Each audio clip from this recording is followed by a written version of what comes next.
सर्वप्रथम करुणा के सागर तथागत गौतम बुद्ध,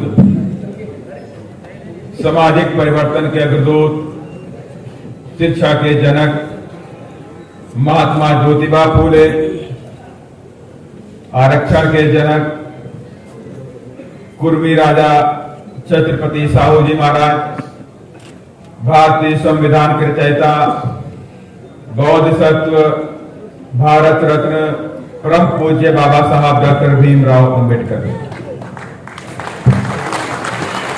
दलितों, पिछड़ों, गरीबों और मुस्लिमों को राजनीति की मुख्य धारा में लाने वाले वामसेफ डीएस4 बहुजन समाज पार्टी के संस्थापक मान्यवर श्री कांसीराम साहब एवं बहुजन समाज में जन्मे उन तमाम संतों, गुरुओं और महापुरुषों के चरणों में श्रद्धा के सुमन अर्पित करते हुए और बहन कुमारी मायावती जी को अपना आदर्श नेता मानते हैं, साथ ही मैं बहन कुमारी मायावती जी को कोटि कोटि आभार व्यक्त करता हूं, जिन्होंने मुझ जैसे साधारण से एक कार्यकर्ता को इस देश के सबसे बड़ी पंचायत में भेजा। इसलिए मैं माननीय बहन जी को कोटि कोटि आभार व्यक्त करता हूं। साथियों, आज 6 दिसंबर है और 6 दिसंबर 1956 को हम सबको बाबा साहब छोड़ के चले गए। आज उनकी पूर्ण तिथि है और आज इस उनकी पूर्ण तिथि के अवसर पर हमारे बीच में उपस्थित हैं बहुजन समाज पार्टी के राष्ट्रीय उपाध्यक्ष, हम सबके गार्जियन आनंद भाई साहब, और हमारे ही साथ में मंच पर उपस्थित हैं बहुजन समाज पार्टी के राष्ट्रीय कोऑर्डिनेटर, युवा हृदय सम्राट, डायनामिक लीडर श्री आकाश आनंद, और साथ ही हमारे मंच पर उपस्थित हैं प्रदेश की बागडोर देख रहे प्रभारी के रूप में श्री सुरेश आर्य, प्रदेश के और भी जो प्रभारी हमारे लोकल से बनाए गए राजस्थान से, उसमें हमारे सीताराम मेघवाल जी, हरि सिंह तनगुरिया जी हैं, अमर सिंह बंसीवाल जी, और प्रदेश के अध्यक्ष श्री भगवान सिंह बाबा जी। इसके साथ ही इधर बैठे हुए हैं मंच पर हमारे पुखराज जी बैठे हुए हैं, और प्रेम अग्रवाल जी बैठे हुए हैं, मोहन सिंह गुजर जी बैठे हुए हैं, कोटा से लहरी जी बैठे हुए हैं, मनोज न्यांगली जी बैठे हुए हैं, इमरान खान जी बैठे हुए हैं, और साथ ही हमारे प्रदेश के उपाध्यक्ष हंसराज मीणा जी बैठे हुए हैं, इधर शेषराज चक्रवाल जी बैठे हुए, भंडारी जी बैठे हुए हैं, भोला सिंह माजीगर जी बैठे हुए हैं, सैनी जी हमारे पूर्व विधायक जी बैठे हैं, और उदयपुर से हमारे जगदीश चंद्र एडवोकेट जी बैठे हुए हैं। ये हमारी जाबाज संख्या, और आप जो मेरे दूर दराज से इधर आए हुए हैं जाबाज साथी, बहुजन समाज पार्टी के सिपाही, चाहे वो चित्तौड़गढ़ से आए हैं, चाहे उदयपुर से आए हैं, चाहे प्रतापगढ़ से आए हैं, चाहे डूंगरपुर से आए हैं, चाहे बांसवाड़ा से आए हैं, चाहे कोटा से आए हैं, चाहे बीकानेर से आए हैं, चाहे जैसलमेर से आए हों, आप सभी लोगों का मेरा क्रांतिकारी जय हिंद। साथियों, क्योंकि आज बाबा साहब का पुण्यतिथि है, तो हम सब बाबा साहब को नमन करते हैं और भीगी पलकों से बाबा साहब को याद करते हैं। काश बाबा साहब हमारे साथ और रहते, काश बाबा साहब हमारे बीच में 5-10 साल और जीते, तो कम से कम बाबा साहब अपने जीते जी इस देश के बहुजन समाज के लोगों को हुक्मरान बना करके जाते। लेकिन आज बाबा साहब हमारे बीच में नहीं है। लेकिन बाबा साहब का संविधान, अभी मेरे कुछ साथियों ने संविधान इधर दिया, संविधान गिफ्ट में दिया, करौली के साथी ने इधर संविधान गिफ्ट में दिया, और बाबा साहब हमारे बीच में नहीं है फिर, लेकिन उनकी आत्मा उस संविधान के अंदर बसती है, और उस संविधान के एक एक अक्षर में, एक एक पन्ने में बाबा साहब हमारे बीच में आज भी अमर हैं, जिंदा हैं सब। और बाबा साहब ने हमें सारे रास्ते बताए हैं। मेरे बच्चों, आपको इस देश का शासक बनना है। 1935 में लिख दिया कि जाओ मेरे बच्चों, अपने घरों की दीवार पर लिख दो आपको इस देश का शासक बनना है। और बाबा साहब ने लाइफ में पूरे जीवन भर संघर्ष किया और इस बात का संघर्ष अपने लिए कोई संघर्ष नहीं किया। इस बात का संघर्ष नहीं किया कि बाबा साहब क्या मूर्ति लगाए, बाबा साहब को देश का प्रधानमंत्री कर दिया। बाबा साहब ने सपना क्या देखा? बाबा साहब ने सपना देखा कि मेरा बहुजन समाज इस देश का शासक बने। ये सपना बाबा साहब ने अपने संघर्ष नहीं किया। बाबा साहब के तीन संतानें इस मूवमेंट में शहीद हो गई, लेकिन उनके कदम नहीं रुके, वो डगमगाए नहीं कहीं से भी। उन्होंने कहा कि मेरे 3 संतानें आज भले मेरे बीच में आज नहीं है, लेकिन अभी मेरी करोड़ों संतानें बाकी हैं जिनको इस देश में मान सम्मान के साथ जीने का उसके लिए बाबा साहब ने काम किया और उनके कदम कभी रुके नहीं है। 1919 से स्टार्ट हुआ, साउथ प्रो कमेटी से शुरू हुआ, उसके बाद साइमन कमीशन आया, 1935 में फर्स्ट इंडिया एक्ट बना। उसके बाद बाबा साहब ने हर स्तर पर इस देश में बहुजन समाज के लोगों को मान सम्मान दिलाने के लिए प्रयास करते रहे, संघर्ष करते रहे। खैर, बहुजन समाज लोगों का एक दिन उदय हुआ जब 1932 में गोल्ड में सम्मेलन के अंदर बाबा साहब को बुलाया गया और बाबा साहब को इस देश के दलितों की आवाज को रखने के लिए उधर मौका दिया। माने कि बाबा साहब उससे पहले संघर्ष कर रहे थे कि इस देश के अंदर अनटचेबल हैं, अछूत लोग हैं, शूद्र लोग हैं, जिनको छुआ नहीं जा सकता है, जिनकी परछाई भी नहीं पड़ सकती है, ऐसे लोग भी इस देश में वासी हैं। लेकिन ये अंग्रेजों की बात नहीं मालूम थी। ये सारी बातें बाबा साहब ने अंग्रेजों को बताई कि इस देश में ये हालात, इस देश में दलितों के साथ नहीं होता। जिनको पानी पीने का अधिकार नहीं तालाब से, जिनको कपड़े पहनने का अधिकार नहीं है, जिनको पैसा रखने का अधिकार नहीं है, जिनको खाना खाने का अच्छा अधिकार नहीं है, ऐसे लोग इस देश में रहते हैं। उसके बाद ही साइमन कमीशन की रिपोर्ट के बाद ही 1932-33 में जब गोलमेज सम्मेलन हुआ, उस गोलमेज सम्मेलन में बाबा साहब को बुलाया गया और कहा कि आप अपनी बात को रखिए, क्योंकि हम आपके लोगों को कुछ अधिकार देना चाहते हैं, कुछ अधिकार देना चाहते हैं जो साइमन कमीशन ने हमें जो रिपोर्ट पेश की है उसके आधार पर हम अधिकार देना चाहते हैं। बात गोलमेज सम्मेलन में हो रही थी और गोलमेज सम्मेलन में अंग्रेजों के जो उधर प्रधानमंत्री थे रैमसे मैकडोनाल्ड, और बाबा साहब की बातों से प्रभावित हुए और उस सम्मेलन में, आखिर सम्मेलन में गांधी जी भी गए हुए थे और गांधी जी और कांग्रेस के लोगों को लगा कि आज लग रहा है कि बाबा साहब की बातों से इस देश का जो अंग्रेजों के प्रधानमंत्री रैमसे मैकडोनाल्ड है ये प्रभावित हो गए। ऐसा ना हो कोई ना कोई कानून उनके पक्ष में बना दें तो ये लोग मान सम्मान के साथ में जिएंगे। जो जमीन में बैठते हैं, जो हमें सलाम ठोकते हैं, ये लोग ऊंची ऊंची कुर्सी में बैठना शुरू करते हैं। इसलिए इसको रोका जाए और कहा। उसके बाद उन लोगों ने प्लानिंग करी, कांग्रेस के लोगों ने प्लानिंग करी कि हम लोग प्लानिंग ये करते हैं कि हम किसी ना किसी तरह से डॉक्टर अम्बेडकर का काम हम कल वीटो करेंगे और वीटो कर देंगे तो उनको कोई अधिकार नहीं मिलेंगे। भाई रात में जिन्ना जी से मिलने जाए, उधर मुस्लिम लीग के लोग भी गए हुए तो उन लोगों से मिले कांग्रेस के लोग, कहा हम आपकी सारी बातों को मानने के लिए तैयार हैं। आप चाहते हैं कि अल्पसंख्यक समाज को अलग से अधिकार मिले, हम अधिकार भी देने को आपको तैयार हैं और जो भी डिमांडें आती हैं सारी बात मानने को तैयार हैं, लेकिन आपको मेरा साथ देना पड़ेगा। आपको कल डॉक्टर अम्बेडकर का वीटो करना पड़ेगा। तब उनके जो लीडर्स थे उन लोगों ने कहा कि देखिए, हम जब आप ये समझते हैं कि इस देश में अल्पसंख्यक समाज है, उनको अधिकार मिलने चाहिए, तो मेरी समझ से इस देश के अंदर दलितों को भी अधिकार मिलने चाहिए। इसलिए मैं कल वीटो नहीं करूंगा डॉक्टर अम्बेडकर, और उन्होंने वीटो नहीं किया। इस बात से कांग्रेस डर गई, बुरी तरह डरी। इसके मतलब है कोई ना कोई अधिकार आप ये दलित, इस देश का जो दलित है वो पा कर देगा। गोलमेज सम्मेलन खत्म हो गई। 4 सितंबर 1932 को उधर से रैमसे मैकडोनाल्ड ने कैम्बेल अवार्ड की घोषणा कर दी कि माने कि इस देश को दलितों को अधिकार दिए गए, उनको 2 वोट का अधिकार दिए गए और कुछ रिजर्व सीटों का अधिकार दिया गया और भी कुछ राजनीतिक अधिकार दिए गए। इसको सुनकर के गांधी जी बौखला गए, कांग्रेस बौखला गई कि ये देश में दलित है, हजारों साल से गुलामी की जंजीरों में जकड़ा हुआ है, प्यार अधिकार पा करके हमारी कुर्सी पर बैठने का काम करेगा, इसको रोको। मैंने कि गांधी जी ने पूरे जीवन भर कहीं भी आमरण अनशन नहीं किया, लेकिन दलितों को जो अधिकार मिले हुए बाबा साहब लेकर आए, उनको रोकने के लिए उन्होंने पुणे की येरोडा जेल में आमरण अनशन शुरू कर दिया। आमरण अनशन शुरू किया।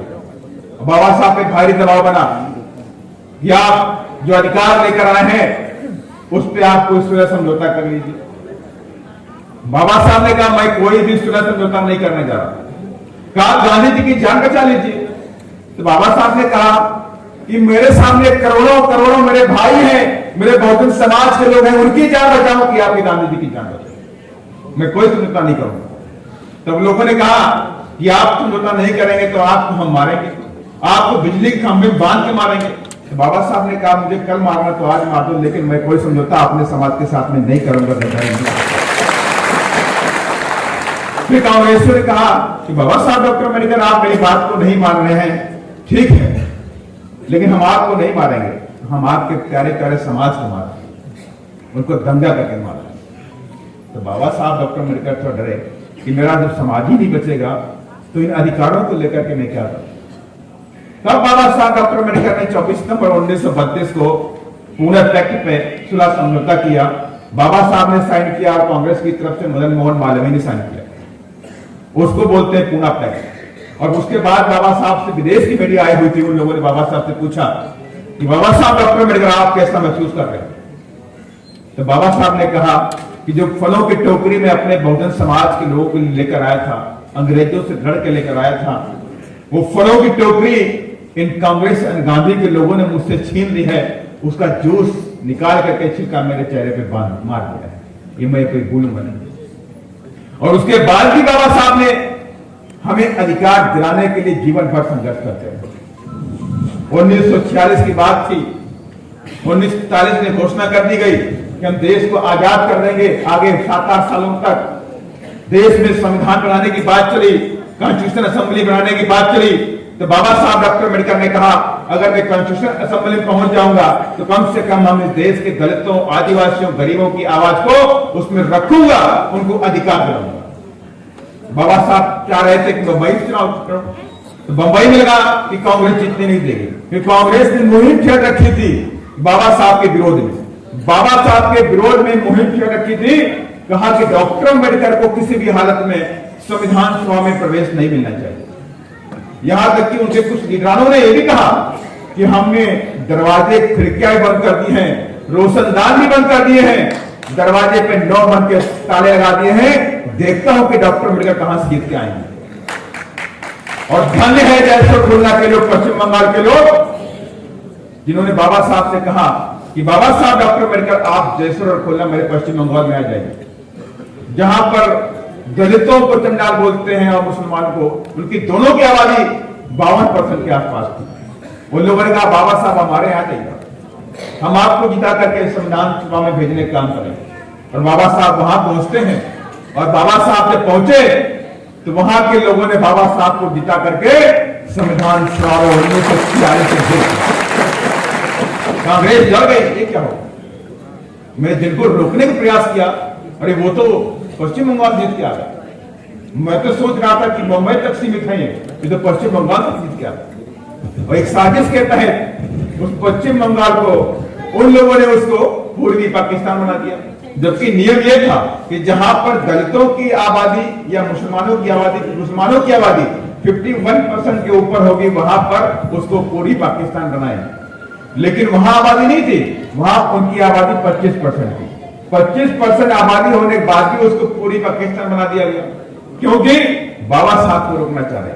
वो चाह रहे थे बाबा साहब डॉक्टर अम्बेडकर संविधान सभा में न पहुंचे, इसलिए उन्होंने कहा कि बाबा साहब डॉक्टर अम्बेडकर अब ये पूरी पाकिस्तान बन गया है, अब आप चाहें तो पाकिस्तान जा सकते हैं, आप भारत के मेंबर नहीं हो। तो बाबा साहब ने कहा कि मेरे लोग यहां रहते हैं, मैं पाकिस्तान जाके क्या करूंगा। बाबा साहब ने रिजाइन कर दिया। बाबा साहब अंग्रेजों से मिले और उनसे कहा कि जब मैं इतना पढ़ा लिखा इंसान हूं, मेरे साथ में ऐसी दुर्भावना होती है, और मेरा करोड़ों जो मेरा बहुजन समाज है, जो हजारों साल से गुलामी की जंजीरों में जकड़ा हुआ समाज है, इनके साथ में क्या हुआ। इनके साथ में कैसे न्याय करेंगे आप? तो अंग्रेजों ने कहा आप परेशान न होइए। तो उन लोगों ने कहा, अंग्रेजों ने कांग्रेस के लोगों से, कि हम आपके हाथों में पावर के ट्रांसफर तब तक नहीं करेंगे जब तक आप बाबा साहब डॉक्टर अम्बेडकर को संविधान सभा में नहीं लेंगे।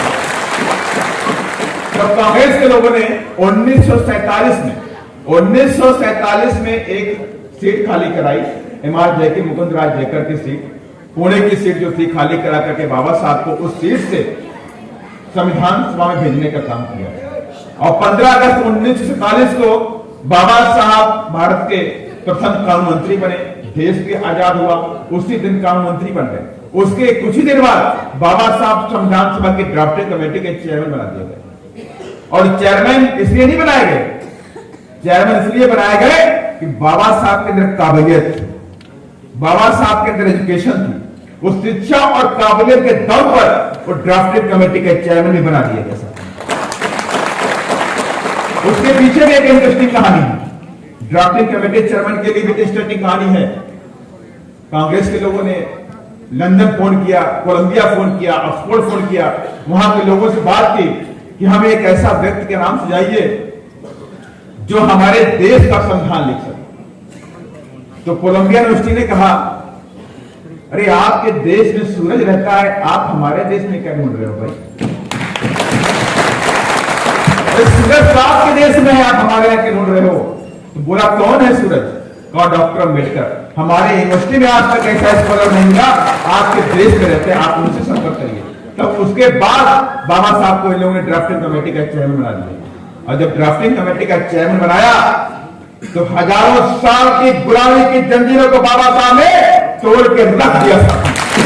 सम्मान दिला दिया हमको, ये पगड़ी पहनने का सम्मान दिला दिया, कुर्सी पे बैठने का सम्मान दिला दिया, शिक्षा का सम्मान दिया, शिक्षा का पावर दी, शिक्षा की हमें अधिकार दिए, नौकरी का अधिकार दिया बाबा साहब ने, तमाम तरह के अधिकार, नाना प्रकार के अधिकार बाबा साहब ने हमको संविधान के अंदर दिए हैं।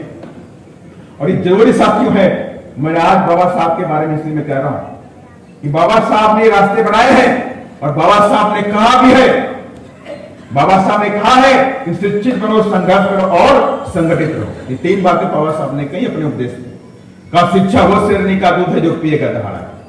माने कि आप इस देश के धंधा सेठ नहीं है, आप लैंड लॉर्ड भी नहीं है, आप बिजनेसमैन भी नहीं है, आपके पास शिक्षा है। आप शिक्षा को ग्रहण कर लो, आप इस देश में सिर की तरह दहाड़ो। ये शिक्षा में बाबा साहब ने कहा कि अगर आपके घर में 2 वक्त की रोटी मेरे बच्चों आए तो 1 वक्त की रोटी खाना, लेकिन अपने बच्चों को शिक्षित करना। और दूसरी बात बाबा साहब ने कही, संघर्ष करो।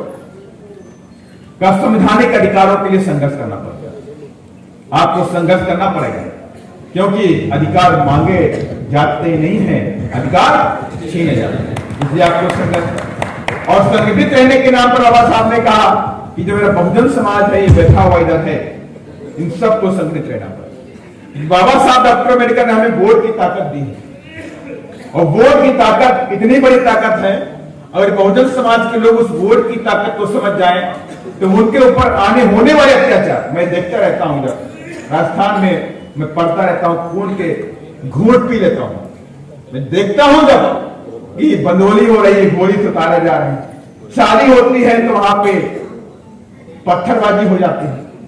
माने कितने मंत्री इधर कांग्रेस में बैठे हैं, हमारे कितने कांग्रेस में हमारे समाज के मंत्री बैठे हुए हैं, लेकिन हिम्मत नहीं है कि हमारे समाज के लोगों को मान सम्मान दिला दे। यही बाबा साहब ने कहा, संगठित रहो मेरे बच्चों, संगठित रहो, अपने वोटों को संगठित कर लो। वोट को आप इतना कमजोर मत समझो, इसी वोट के जरिए आपको इस देश का राजा बनना है, इसी वोट के जरिए आपको शक्ति के मंदिर माने पार्लियामेंट से कर देना है। बाबा साहब की मूर्ति लगाते हैं हम सब लोग, बाबा साहब की उंगलियों का इशारा, हाथ में संविधान होता है, और बाबा साहब के संविधान में मैंने पहले कहा है, बाबा साहब ने कहा मेरे बच्चों, अगर आपके शरीर में खून का आखिरी कतरा जब तक है तब तक आपको अपने संविधान की रक्षा करनी है। और बाबा साहब की उंगलियों का इशारा है कि मेरे बच्चों, इस शक्ति के मंदिर पे कब्जा कर लो अपने उत्थान के लिए। इस शक्ति का मंदिर, शक्ति का मंदिर क्या है? माने कि पार्लियामेंट। बाबा साहब ने पार्लियामेंट नहीं बोला, कहीं पार्लियामेंट नहीं है, इसको आप सिर्फ पार्लियामेंट समझो। कहीं शक्ति का मंदिर है, इससे शक्तिशाली मंदिर और कहीं नहीं है। इस पर चर्चा कर लो भाई, वोट अपने वोटों के जरिए। और जिस दिन आप अपने वोटों के जरिए कब्जा कर लोगे, उसी दिन आपके जीवन का उत्थान हो जाएगा। आपके जीवन के सारे दुख और तकलीफें खत्म हो गए।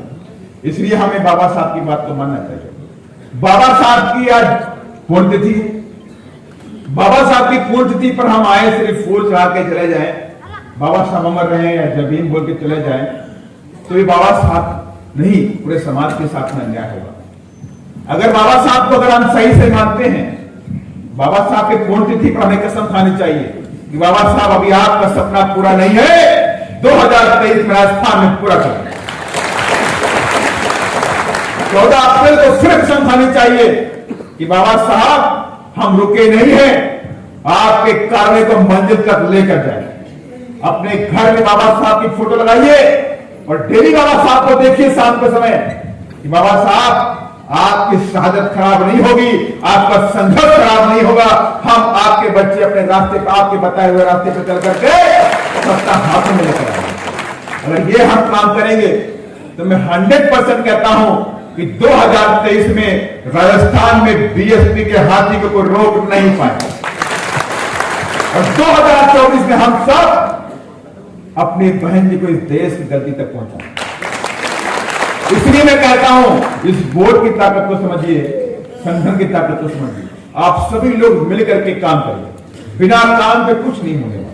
हम कहें कि 10 लोग काम करेंगे या मंच पे बैठे ही लोग काम करेंगे, तब भी बात नहीं बनेगा। हम सभी लोग बाबा साहब के वंशज हैं। बाबा साहब का जब वंशज है तो ये हमारी नैतिक जिम्मेदारी बनती है। मेरे पास चाहे कोई संगठन का पद हो चाहे ना हो, हम बाबा साहब के लोग हैं। भले हमारे खून लाल है, लेकिन दिमाग के अंदर नीला है। नीला साथियों, इस नीले पन को लेकर के आगे जाएंगे, अपने काम को आगे बढ़ाएंगे और 2023 में बहुजन समाज पार्टी को सत्ता में लेकर राजस्थान में आएंगे। इसलिए मैं कहता हूं, जो लोग कांग्रेस की तरफ जाते हैं, कांग्रेस में मैं थोड़ा सा बात करना चाहता हूं, उसके बाद हमारे नेशनल कोऑर्डिनेटर भी जी अपनी बात को रखेंगे। कांग्रेस से आपको बचना पड़ेगा। कांग्रेस के बारे में मैं बाबा साहब ने भी कहा कि कांग्रेस एक डूबता जहाज है, इस पर आप सवारी करोगे डूब जाओ। और ये भी कहा बाबा साहब ने कि मेरे बच्चों, कांग्रेस को कभी 4 आने के मेंबर भी नहीं बनना। अरे वोट की ताकत तो छोड़ दीजिए, वोट तो आपको राजा बनाने के लिए बाबा साहब ने दिया है कि आप इस देश के राजा बनेंगे। इसलिए बाबा साहब ने आपको वोट की ताकत दी है। बाबा साहब ने यह भी कहा कभी कांग्रेस के 4 आने के मेंबर भी नहीं बनना। और जो लोग ये बातें करते हैं कांग्रेस में जाकर के, बीजेपी में जाकर के, कि हम कांग्रेसी लोग बाबा साहब को सम्मान देना चाहते हैं, तो मैं उनसे दावे के साथ पूछना चाहता हूं कि जब बाबा साहब जिंदा थे तो कांग्रेसियों ने क्यों नहीं सम्मान दिया बाबा साहब? बाबा साहब को सम्मान क्यों नहीं दिया? 1953-52 के चुनाव में बाबा साहब को हराया। बाबा साहब चुनाव लड़े, पार्लियामेंट का चुनाव लड़े। वो चाह रहे थे कि मैं लोकसभा पहुंचूं और अपने समाज की बात को रखूं। और बाबा साहब को रोकने के लिए बाबा साहब के लिए कजरोलकर को लेकर आ गए वो लोग, और कजरोलकर को चुनाव जिता दिया, बाबा साहब को चुनाव हरा दिया। बाबा साहब को 49,000 वोट एक्स्ट्रा थे, माने बाबा साहब 49,000 वोट जीत चुके थे और कजरोलकर को 25,000 वोट जिता दिया और बाबा साहब को 49,000 वोट इनवैलिड कर दिए। माने इतनी खौफ कांग्रेस को था कि बाबा साहब को रोकना सके। और सच्चाई भी साथियों है, बाबा साहब एक काल थे, बाबा साहब एक ज्वालामुखी थे साथियों, ऐसे नहीं। इसलिए मैं कहना चाहता हूं, हम सबको कांग्रेस से बचना पड़ेगा। हमारी अगर कोई दुश्मन पार्टी है सबसे बड़ी तो कांग्रेस है। इस कांग्रेस को इसका नाबूद करना पड़ेगा सबसे पहले कांग्रेस के साथ। जिस तरह से उत्तर प्रदेश में आपने देखा भी कि सारी कांग्रेस खत्म, कांग्रेस से हमारे लोग निकल के आए और बहुजन समाज पार्टी को बाबा साहब की विचारधारा को आज से 4 बार हमारे बहन मुख्यमंत्री बने लागू किया। इस तरह से यहां भी करना पड़ेगा। कांग्रेस नागनाथ है, बीजेपी सांपनाथ। ये हमारे महापुरुषों ने कहा है कि इनसे बच के रहना है। नागनाथ का मतलब होता है सांपनाथ है कांग्रेस, कि मतलब होता है हरी घास का सांप है, चुपचाप आएगा, आपको डसने का पता भी नहीं चलेगा। और बीजेपी नागनाथ है, माने कि फन फैलाता है, दूर से दिखाई पड़ेगा नाग आ रहा है। तो यहां राजस्थान के लोग तो बल्लम बल्लम लेके तैयार रहते हैं कि आएगा नाग से निपट लेंगे। बल्लम भाली हमारे पास है, लेकिन सांप नाम थोड़ा खतरनाक होता है, कहीं रेत के अंदर से घुस के आएगा, कहीं हरी हरी घास में आएगा, आप जहां बैठेंगे आपको डस लेगा। इसलिए इनसे बच के रहना सकते, इनसे बच के रहना है और एक कसम खा लेना है कि आप हम जो हमारी मेहनत है, हम अपनी मेहनत को, अपनी ताकत को 2023 में दिखाएंगे इन लोगों को।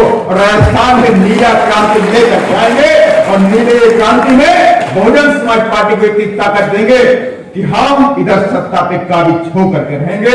यही मेरा आप सभी लोगों से आज बाबा साहब के पुण्यतिथि पर आप सभी से मेरा निवेदन है कि आप सभी लोग बाबा साहब के फॉलोअर हैं, यहाँ पे सभी लोग बाबा साहब को मानने वाले हैं, बाबा साहब पे जान देने वाले हम सब लोग हैं। ऐसा कोई व्यक्ति नहीं है जो बाबा साहब पे जान न देता हो। ऐसा कोई व्यक्ति है, बताइए मुझे, ऐसा कोई व्यक्ति नहीं है जो बाबा साहब को मानता ना हो, बाबा साहब के लिए जान न दे सकता। और ऐसा भी कोई व्यक्ति नहीं है कि जो बाबा साहब की विचारधारा वाली पार्टी अपनी खुद की पार्टी बहुजन समाज पार्टी को भी ना मानता हो।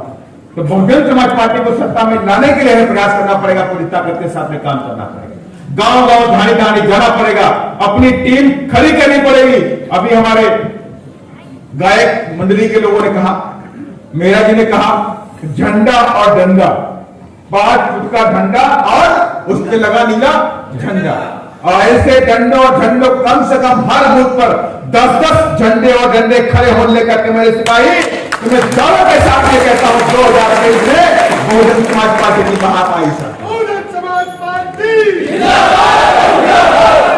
इसलिए साथियों, मैं अपनी वाणी को विराम देने से पहले मैं चाहता हूं कि आप सभी लोग इस बात को मत भूलना कि कांग्रेस ने इधर 2-2 बार हमें ठगा है, 2-2 बार हमको ठगा है। 2008 में हमारे 6 विधायक आए, उनको तोड़ने का काम किया, 18 में आए फिर तोड़ने का काम किया। 18 में की सरकार नहीं बनने वाली थी, न यहां बनने वाली थी, न मध्य प्रदेश में बनने वाली थी। मान्या गांधी ने कहा इस समर्थवादी ताकतों को रोकने के लिए हमें कांग्रेस को बाहर समर्थन करना पड़ेगा। हमने कांग्रेस को बाहर समर्थन किया, हमने कोई डिमांड नहीं करी, हमने कुछ नहीं कहा कि हमें मंत्री चाहिए, कुछ चाहिए। हमने एक डिमांड करी कि 2 अप्रैल 2018 में जो मेरे बहुजन समाज के जो लोग हैं, जो SC/ST के युवा साथी हैं, जिन पर मध्य प्रदेश के अंदर, राजस्थान के अंदर लाखों की तादाद में उन पर मुकदमे किए गए फर्जी, उन मुकदमों को आप वापस ले, यही डिमांड हमारी खाली की। और उसके बावजूद भी कांग्रेस ने हमारे 8 6 के 6 विधायक तोड़ने का काम किया सर। लेकिन हम बहुजन समाज पार्टी के लोग बाबा साहब के सिपाही हैं, मानव साहब के सिपाही हैं, बहन जी के सिपाही हैं। इस घोट को अपमान को हम सूद समेत 2023 में बदला देने का काम करेंगे।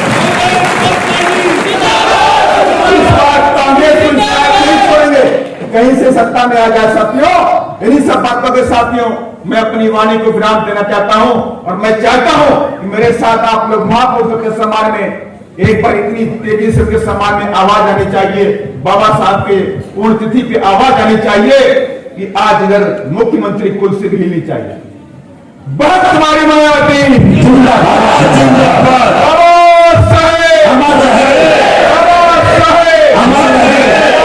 कांचीराम साहेब